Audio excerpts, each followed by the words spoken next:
On May 24, 1983, the Brooklyn Bridge was closed to traffic all day.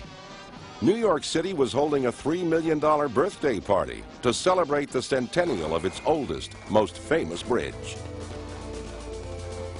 Yet even that display couldn't match the triumph of May 24, 1883, when the bridge first opened, linking the then independent cities of Brooklyn and New York. The schools and the shops were closed because Mayor Seth Low, who later became the first mayor of New York City combined, declared it a holiday. It was a city holiday, and Brooklyn was very, very proud of this bridge.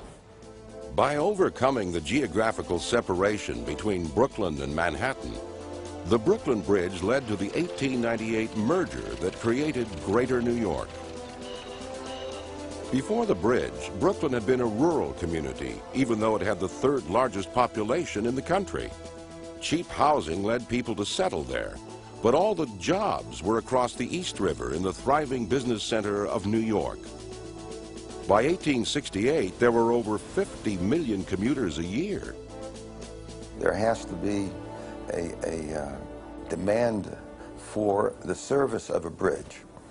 At that time, New York and Brooklyn were growing very rapidly, but the only way you could get across was by ferry, which was not a very reliable system if the river froze over or there were storms and things. Since the early 1800s, Brooklyn had wanted safer, more reliable transportation to New York. But the physical obstacles seemed insurmountable. A bridge across the East River would be over a mile long, more than twice as long as any existing bridge. It would have to be exceptionally strong because the East River is actually a turbulent saltwater channel, rising and falling with the tides of the Atlantic Ocean. Finally, the bridge would have to be high enough to permit ocean-going vessels to pass underneath. Such a bridge seemed unbuildable, but not to John Roebling. During the winter of 1852, Roebling, a civil engineer, was stranded aboard an ice-clogged ferry on the East River. That experience ignited his determination to build a bridge across the river. 45 years earlier, John Roebling had been born in Mulhausen, Germany. Possessing a brilliant analytical mind, he went to the Polytechnic Institute in Berlin, where he studied mathematics, architecture, and hydraulics. At 25, John Roebling sailed to Pennsylvania to found a community of German immigrants. He married Johanna Herting, another colonist. Roebling called his town Saxonburg and saw it as a kind of utopia. He also saw himself as a kind of farmer. But his skills as a scholar and scientist were unsuited to agriculture, and the farming went poorly. In 1837, Roebling became an American citizen, but remained personally and professionally unfulfilled. A visionary who had not yet found his one true calling. He returned to engineering and became a builder of river locks and a student of metals in western Pennsylvania, where the nation's iron and steel industries were beginning to exist. There he studied the Portage Railroad, a system for hauling canal boats over the Allegheny Mountains. Roebling was dissatisfied with the hemp cables used to tow boats on the Portage Railroad. The ropes wore out rapidly or snapped, sometimes with fatal results. Roebling set to work on a solution. His laboratory was the meadow behind the church in Saxonburg. There he spent the summer of 1841 splicing and winding iron wire into a 600-foot-long cable. Roebling's iron cable became a gold mine. Orders flowed in from canal systems, makers of dredging equipment and pile drivers, coal mines, all the evolving technologies that would reshape and redefine America. In 1844, Roebling won his first real commission as an engineer. 9 months later, he delivered the world's first suspension aqueduct over Pittsburgh's Allegheny River. The aqueduct supported 2,000 tons of water on which floated a procession of canal barges. By 1850, Roebling had built 6 suspended structures. Each depended on Roebling's wire rope, now produced by his own factory in Trenton, New Jersey. From 1851 to 1855, Roebling was immersed in building a railway suspension bridge over the daunting Niagara Gorge. This bridge proved that a light suspension structure could support the heavy weight of a railroad. Roebling became the greatest bridge builder of his time. His passion for the suspension structure led to its preeminence in America. Today, there are more suspension bridges in the United States than in all the rest of the world. The appeal of suspension bridges lies in their ability to span great distances without intermediate piers. They also require less material than other bridges. Prior to Roebling, suspension bridges were out of favor because so many had collapsed. But Roebling's bridges never fell due to his scrupulous attention to detail. He was successful at building the bridges because he was a great innovator, but he did it very carefully. He did dramatic things, but he did them meticulously. He did not jump off onto something that he did not think out thoroughly and carefully. After Niagara, Roebling designed the Cincinnati-Covington Bridge, which became the world's longest bridge when completed under the supervision of John Roebling's son, Washington, in 1867. By then, John Roebling was struggling with severe depression, a reaction to Abraham Lincoln's assassination and the death of his own wife, Johanna. His chief comforts were the seances at which he summoned Johanna's spirit along with those of other departed family members. The one bright ray to penetrate Roebling's gloom was his plan for an East River Bridge. He claimed it would be the greatest engineering work of the continent and the age.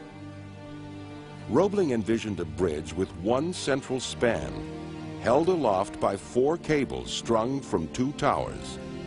The cables were secured to masonry anchorages, 7 stories high and as large as a city block, 1 anchorage on each shore. The bridge would be dominated by 268-foot-high twin towers. Each would contain 2 glorious Gothic arches, over 100 feet high, shaped like elongated cathedral windows. The structure has a very sacred feeling to it, a sacred dimension to it, essentially because it was built in a very Gothic style that was influenced by, I believe, the structure of churches. Roebling designed a 2-level bridge. The lower level was for vehicles. The top level was for pedestrians. Even today, no other bridge in the world has anything like it. In this case, no one asked Roebling to build a bridge. He wanted to build that bridge. He felt it was needed there. And his type of bridge would be the most practical, maybe the only practical way to do it. And so he actually came to New York and promoted the bridge. Responding to Roebling's passion, the state government in Albany chartered the New York Bridge Company in December 1867. Appointed chief engineer, John Roebling, but his project was immediately stalled by objections. Roebling's most challenged innovation was his plan to use steel rather than iron cables. Roebling felt steel would provide stronger support, but no bridge had ever been made of steel, and Roebling, for all his fame and brilliance, was bitterly derided. At 63, John Roebling was fed up with opposition. The Union Pacific was completing a railroad to connect towns and cities from coast to coast. Roebling saw his new bridge as the final link in the same transcontinental chain, the eastern outpost of manifest destiny in granite and steel. It was galling that the biggest challenge to Roebling's vision of America came from its own Congress. Roebling had to meet federal requirements, or the work that should rightfully be his noblest or most exalted contribution to the thriving industrial age would be doomed.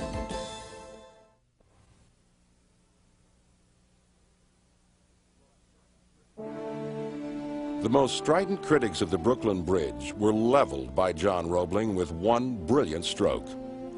Roebling, the bridge's designer, led his adversaries on a triumphant tour of his previous triumphs. The critics caved in. On June 21st, 1869, Congress granted Roebling the right to build the Brooklyn Bridge. Roebling's plan called for 5 phases of construction. First, 2 massive empty boxes known as caissons would be sunk to the bottom of the East River and filled with concrete. The caissons would become the foundations for the second stage, erecting the bridge's twin towers. In the third phase, 2 limestone and concrete anchorages would be built on shore, one in Brooklyn, the other in New York. The fourth stage of suspension bridge construction was the spinning of cables from one anchorage across the tops of the towers to the anchorage on the other shore. Finally, the cables would support a framework on which would rest the bridge's roadway. While he designed the bridge, Roebling's closest confidant was his son, Washington, his partner in the bridge project. Washington's training as an engineer began at 17 when his domineering father packed him off to Rensselaer Polytechnic Institute in Troy, New York. Washington was working at the family wire mill in Trenton when the Civil War broke out. Next morning, he enlisted. That wartime experience gave him confidence in his ability to lead. He became a colonel on the staff of General G.K. Warren. He fell in love with Warren's sister Emily and grew a beard to please her. To Washington's surprise, his difficult father liked Emily and appreciated her intelligence and devotion, qualities that would prove essential in the battle to complete the Brooklyn Bridge. Washington and Emily were married in January 1865 after Washington resigned from the Army. Their only child, John, was born in 1868. If Washington lacked his father's genius, he was just as much a perfectionist as an engineer. Both Roeblings began work on the bridge 3 days after they received the go-ahead from Congress. They went to the Fulton Ferry slip to survey the site of the Brooklyn Tower. John Roebling marched about bellowing calculations. When he reached the edge of the ferry slip, he stumbled into some debris and imprisoned his right foot. Just then, a ferry smashed against the slip, crushing Roebling's trapped toes. He continued shouting orders until he passed out.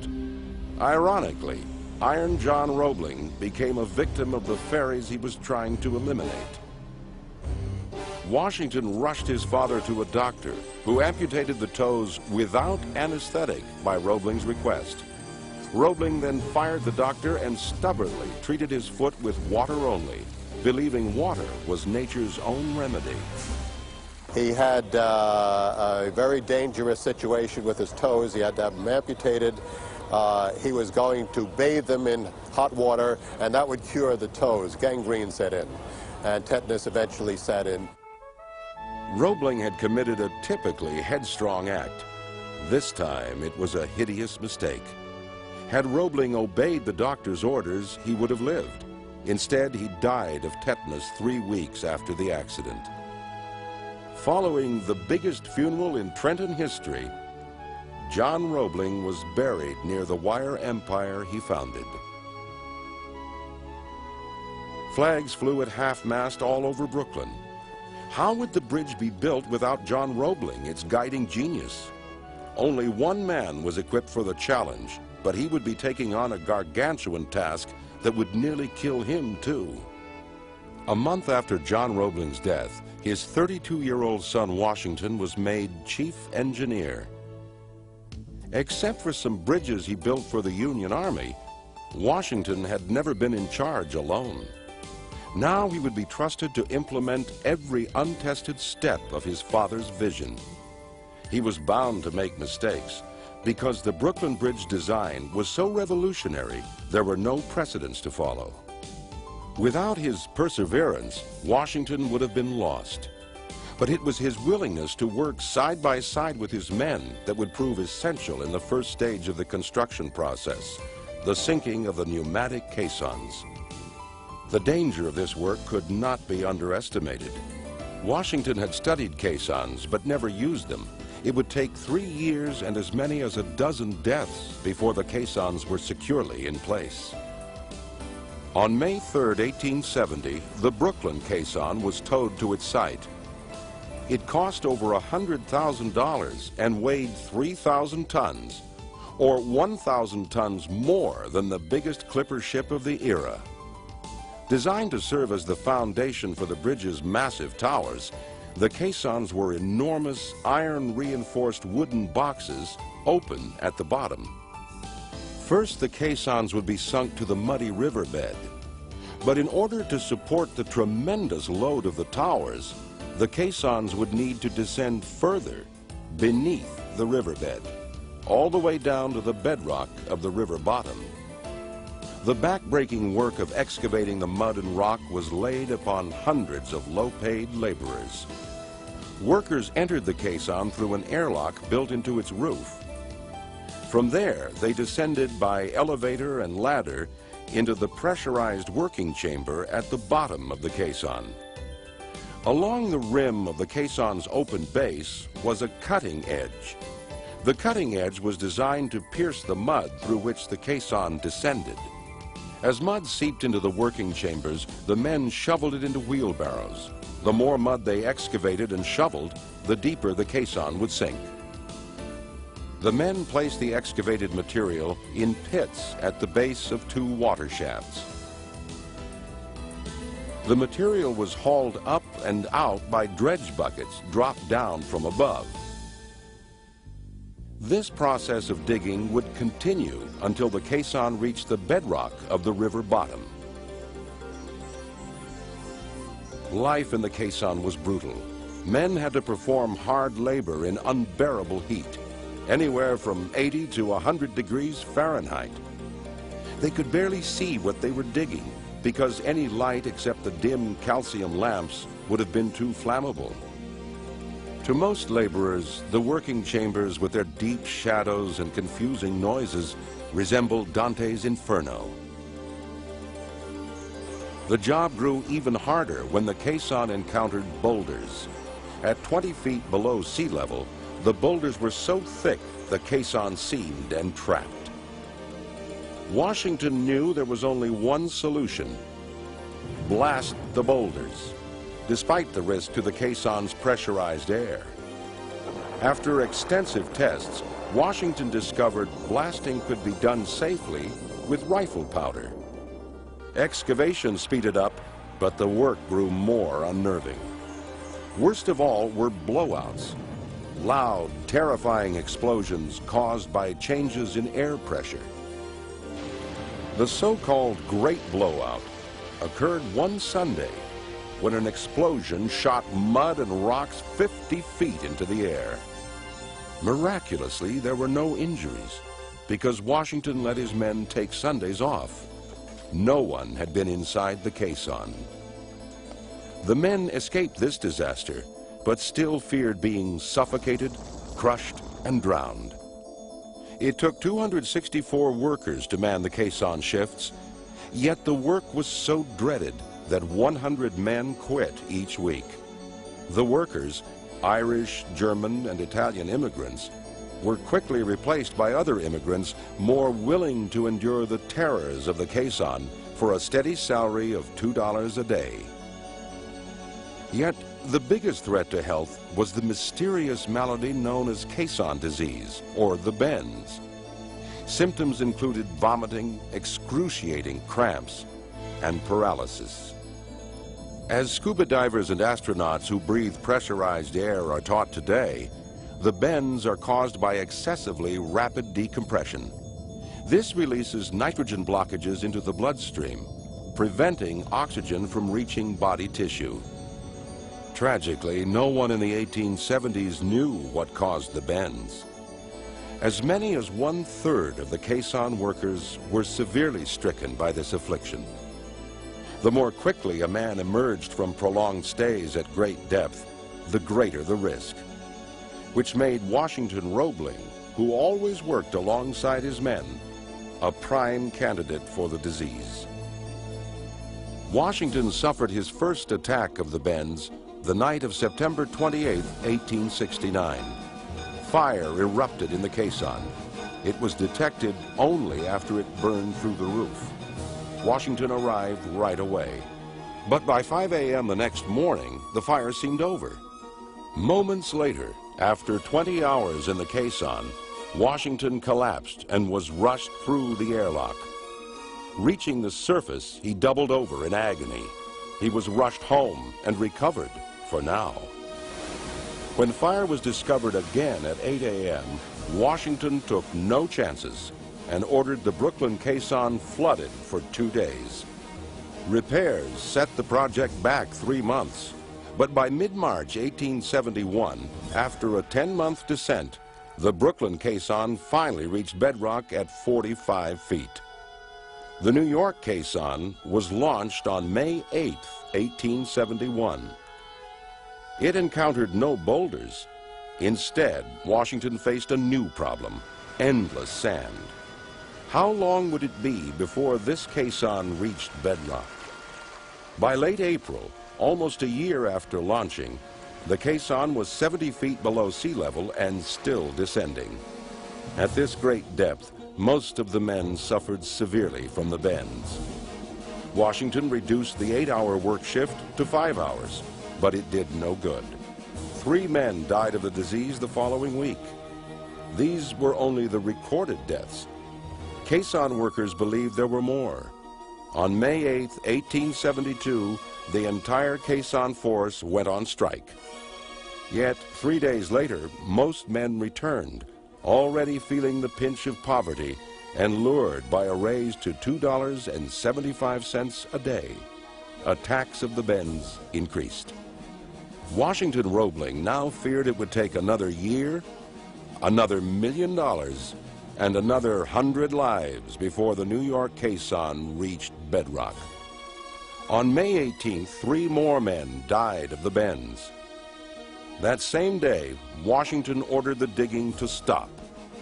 The New York caisson would rest forever at a depth of 78½ feet on a bed of sand.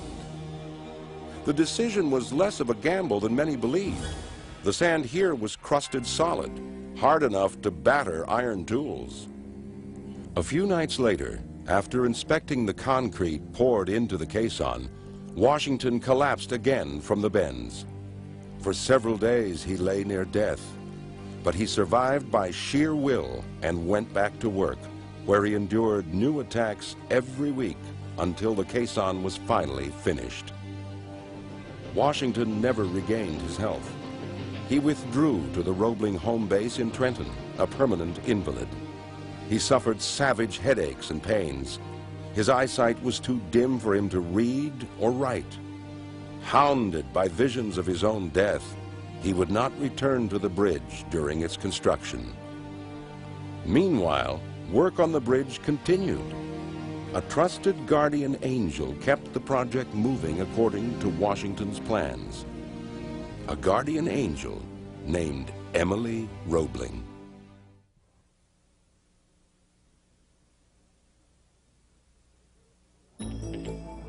It took 4 years to build each of the strong, massive towers of the Brooklyn Bridge. Beginning in 1871, granite blocks from 20 quarries arrived by boat at the tower docks. Steam-powered derricks hoisted the blocks onto land, and pulleys hauled them into their final position. Vertical wooden tracks along the sides of the towers supported each stone as it made its ascent. The huge towers were 59 feet wide and 140 feet long. By June 1st, 1872, when the Brooklyn Tower was 100 feet high, it was still far broader than it was tall, yet it dwarfed every building in sight. The sheer height of the towers made the work hazardous. 4 men died from being crushed by falling stone. 5 others were killed in falls from the towers. The biggest problem of workers on top of the towers was signaling to the men below who ran the hoisting engines. It was too windy for shouting. Fog made flag signals impossible, and signal bells often broke down. Men looking over the edge struggled not to be thrown off balance by sudden gusts of wind. Despite the absence of the chief engineer, the Brooklyn Tower was finished in June 1875. The New York Tower was ready in July 1876. Standing 276½ feet high, more than 8 feet taller than John Roebling had projected, the Twin Towers dominated the skyline. Their glory could only be imagined by Washington Roebling on his sickbed in Trenton. Not all his symptoms were caused by the bends. His nervous system had been shattered by overwork and anxiety. Unable to read, write, or tolerate visitors, he was still in constant touch with his assistants thanks to the vigilance of his wife Emily. From 1873 to 1883, all of Washington's letters, charts, and designs were written by Emily. She must have had a strong role in the work that was, the way the work was being done. And she was a very important part of getting the bridge built. It's unlikely that if after Washington Roebling was incapacitated, that bridge, that he could have finished that bridge without her. With Emily's help, Washington, in Trenton, oversaw the construction of the bridge's anchorages. The anchorages looked like stumpy towers with the same derricks and pulleys on top. Deep in their interior were 4 iron plates, each weighing 23 tons. Attached to the plates were a series of iron bars curving upward through the masonry, ready to anchor the ends of the bridge's 4 main cables. With the towers and anchorages complete in 1876, workmen prepared the first traveler rope. A 6,800-foot-long loop of steel no thicker than a man's thumb, the traveler would extend over the towers and be secured at each anchorage. Its purpose was to haul the cable wires and spinning equipment back and forth. At 3:30 p.m., August 14, 1876, 6,000 people watched and cheered as the traveler was hung. New York and Brooklyn were finally physically connected by a single loop of steel. The Brooklyn Eagle ran the ecstatic headline, "Wedded." The New York Herald, playing hard to get, said it was only an engagement as yet. A telegram announcing the traveler's success was sent from the bridge to Washington Roebling in Trenton. The sender was Frank Farrington. Farrington was the master mechanic, and in 1876 they decided that he was going to cross the bridge and become the first person really to go from one tower to the other. On August 25th, Farrington was strapped into a bosun's chair looped to the traveler, which was shunted from Brooklyn to New York by steam-powered pulleys. Halfway through his 22-minute ride, the 60-year-old Farrington made a gallant gesture. He took the safety rope away and stood up on the swing and waved to people with his hat. And then he sat down again, and I don't think he put his safety belt on, but he sat down again and blew kisses to the crowds down below. The main reason for Farrington's ride was to demonstrate the safety of the traveler to untrained workmen. Unable to find experienced bridge builders, Farrington had hired sailors who were at least used to working at great heights. One of their first tasks was to construct a 48-inch wide temporary footbridge that hung between both towers. The flimsy footbridge was intended for the workmen, but it became a huge tourist attraction. thousands of ordinary visitors got passes to cross the river by footbridge. Some found it a harrowing experience, but amazingly, no one was hurt. If tourists were thrilled to be part of the bridge, Washington Roebling was tormented to be in Trenton now that his dream was becoming a reality. Throughout 4 years of agonizing pain, he had not once seen the bridge he lost his health to create. But now the cable spinning was about to begin. Cabling, the work he liked best, would make this a real bridge at last, and Washington Roebling could no longer stay away.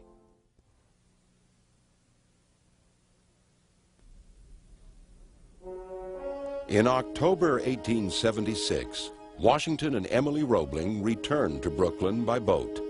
Washington was too frail to go to the site. His view of the bridge was limited to the range of his binoculars as he peered from the window of his new house a half-mile from the Brooklyn Bridge. Although housebound, Washington continued to manage the building of the bridge thanks to his direct link to the construction process, Emily. Once Washington was incapacitated and unable to personally go to oversee the construction of the Brooklyn Bridge, she would go to the bridge for him, and he would simply watch the construction from his window, which I believe was situated somewhere over here in Brooklyn Heights, where he lived. And she would go actually to the site and bring his orders to the workers so that the bridge could be completed. With Emily at his side, Washington supervised the spinning of the bridge's cables. The process was called spinning because a wheel, as in spinning wheel, carried the wire back and forth across the river. It looks as if it's being spun. There's a wheel that carries the wires across, and the wheel turns, but the wires are straight. They're all parallel wires, and they're picked up at one end, brought over to the other end, taken off and put on the anchors. A compressed bundle of 282 parallel wires was called a strand. There were 19 strands, or 3,500 miles of wire, in each of the bridge's 4 cables. Fastening the strands to the anchor bars was the most dangerous part of cabling because of the 75-ton strain on each strand. On June 14, 1878, Frank Farrington and 4 others were attaching a strand at the New York anchorage when a steel rope holding the strand snapped. It killed one man instantly and flung another, who later died, 80 feet into the yard. Newspapers blamed Washington because the rope was a Roebling product, but the rope was not defective. However, defective metal was used on the bridge. It was supplied by a Brooklyn wire maker, J. Lloyd Hay, who manufactured all of the 7 million pounds of wire in the strands. In July 1878, Washington announced that Hay had bribed inspectors and replaced good wire with bad. Fortunately, the bridge was designed to be 6 times stronger than needed. Washington felt it was still safe, but he insisted that Hay supply good wire to make up for the bad wires already in place. Hay agreed and was never penalized for this fraud. Washington had to accept that. His one-man rule had ended in 1874 when the bridge was redefined as a public work run by a board of trustees. Construction costs were paid by the city of Brooklyn and not paid by the city of New York, which by mid-1877 owed $500,000 to the bridge. Claiming the bridge was unsafe, New York shrugged and said, "So sue us." The bridge trustees had no choice. In the fall of 1878, they ran out of money and filed suit. The courts forced New York to pay up in May the following year. Meanwhile, building continued but moved slowly due to bureaucratic delays. In 1879, steel suspenders were hung from the cables. It would be another 2 years before the 8,000-pound steel floor beams were all in place. So little work had remained, yet it had taken so much time. Deliveries of supplies were way overdue, perhaps because payments were too. It took all of Emily Roebling's tact to keep the project moving. Possibly her greatest skill was able to calm people's emotions. Whenever there was some turmoil coming in, she'd go over and talk to them, make them feel good, that sort of diplomacy. Years later, Emily told her son John, "I have more brains, common sense, and know-how generally than any two engineers, civil or uncivil, that I have ever met. And but for me, the Brooklyn Bridge would never have had the name Roebling in any way connected with it." Emily's high visibility led to gossip that her husband was a bit crazy, unable to speak, and had lost his grip. This was untrue. Washington was very much in his right mind. As always, that mind was on the bridge. In late 1881, Washington asked the trustees for another 1,000 tons of steel to stiffen the roadway. An uproar ensued. The bridge had cost $13,500,000, more than twice the original estimate. Washington's request seemed outrageous, even to engineers. In fact, well into the 20th century, engineers were still trying to economize on steel and were building unstable bridges. This was illustrated in 1940 when a 45-mile-an-hour wind lifted the Tacoma Narrows Bridge in Washington State to its dramatic destruction.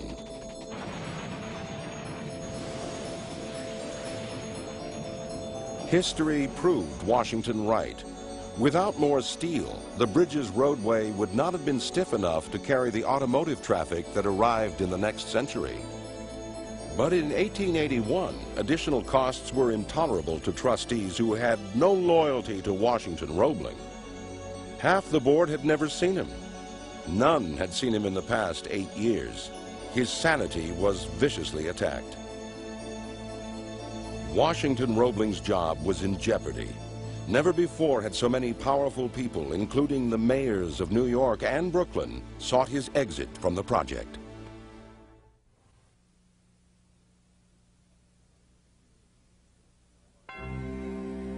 By 1882, Washington Roebling's 13-year battle to build his bridge had wrecked his health, sapped his energy, slandered his reputation, made him a recluse, and the Brooklyn Bridge still wasn't finished. But the roadway was in place, and in June, the state legislature ordered New York and Brooklyn to pay whatever it cost to complete the bridge as Washington requested. But the political candidates on the Board of Trustees wanted to win votes by having the bridge open before the upcoming election. They required Washington to appear before them to be admonished. He refused. He wrote the trustees that the bridge wouldn't be ready until 1883. Then he and Emily left town for their first vacation in 5 years. They went to Newport, Rhode Island. Seth Lowe, the mayor of Brooklyn, was outraged. If Washington Roebling couldn't or wouldn't open the bridge this year, why not get rid of him? In July 1882, Seth Lowe arrived at Washington's home in Newport, unexpected, unwelcome, and certainly uninvited. With no authority except his own ambition, Lowe demanded Washington's resignation as chief engineer. Washington said the trustees would have to fire him. Seth Lowe said they'd try.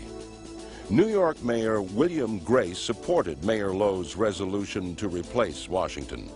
For once, the mayors of New York and Brooklyn agreed on a matter concerning the bridge. Had the trustees voted then, Washington would have lost. But they waited. Emily anxiously sought allies to spread the word that no one on Washington's loyal staff would agree to replace him.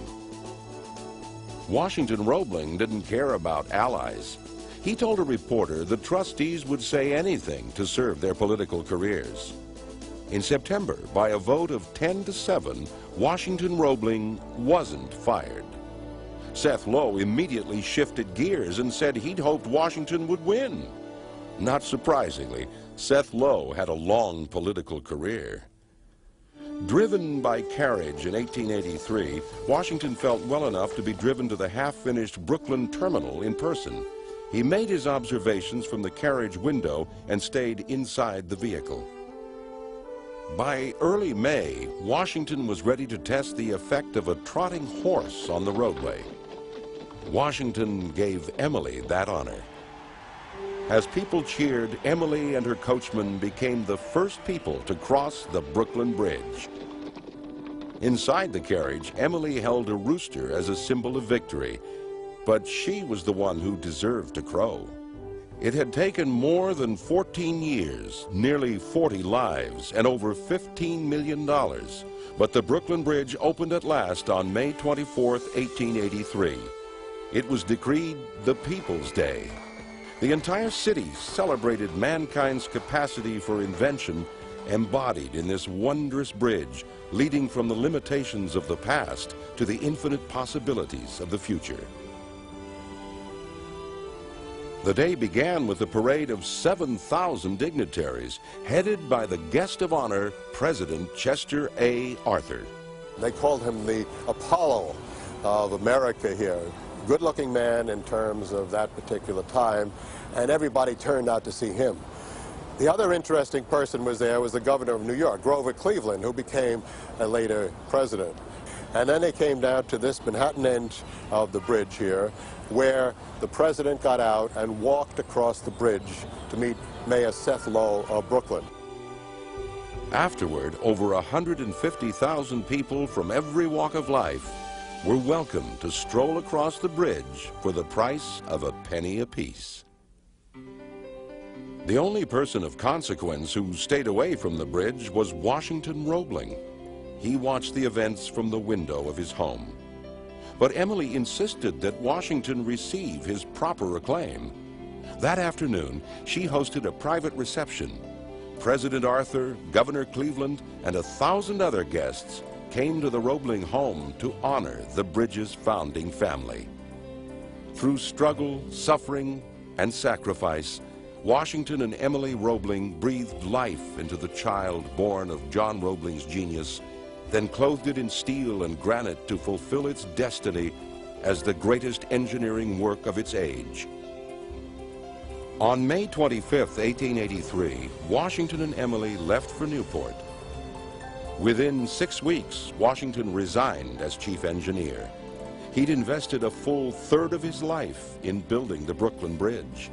He never wanted to build another. Instead, he built Emily the mansion of her dreams in Trenton. She fulfilled another dream when she became a lawyer a few years before her death at the age of 55 in 1903. Washington outlived her by more than 20 years. At 84, he took over the Roebling wire empire, making it the biggest, most prosperous in the world. He stayed on the job until his death 5 years later in 1926. The bridge that now honors the Roebling's achievements stood on its own, but it didn't stand alone for long. After the turn of the century, there were 3 more bridges to Brooklyn, and eventually over a dozen tunnels. Yet only the Brooklyn Bridge seems to reach out and communicate a uniquely American message, born of the toil, struggle, and soaring vision spun into every wire of its web of steel. The Brooklyn Bridge was a handmade bridge, which to me is incredible considering its size and its beauty. I think it's just classic because of the Gothic look of the bridge itself. It's so much a part of New York, and so much a part, certainly, of Brooklyn. And so much a part of America's greatness. It took 14 years to deliver the Brooklyn Bridge, years that coincide with America's emergence as an industrial leader and a beacon of hope, a miracle of timing. Had the bridge been completed 7 years before on schedule, it would have lacked the later technology that prepared it for the long cycle of service ahead. Had the bridge been abandoned until the next century, it could not have become a soaring symbol of faith to welcome the great wave of immigrants who came to America in the 1880s and 90s. In its superb timing, as in all its proportions, the Brooklyn Bridge forever entwines the solid fulfillment of technology with the eternal yearning of the spirit.